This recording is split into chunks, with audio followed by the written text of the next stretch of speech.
Okay, Frank, let me ask you. How many provinces in Canada? 10? Okay, how many provinces in China? 23. How many provinces in the Philippines?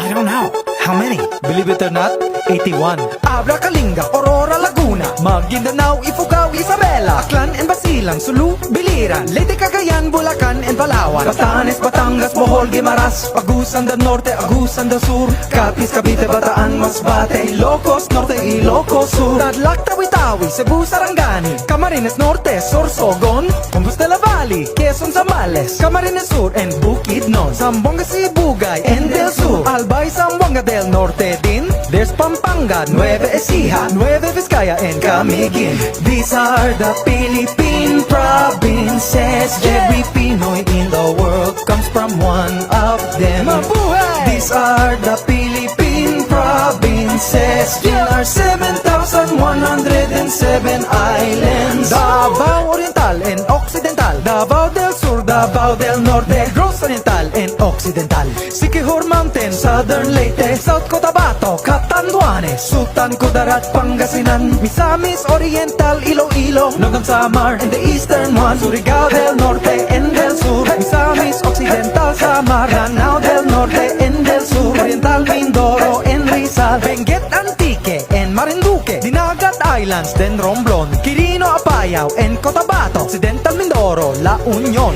These are the Philippine provinces. Every Pinoy in the world comes from one of them. Mabuhay! These are the Philippine provinces. In our 7,107 islands.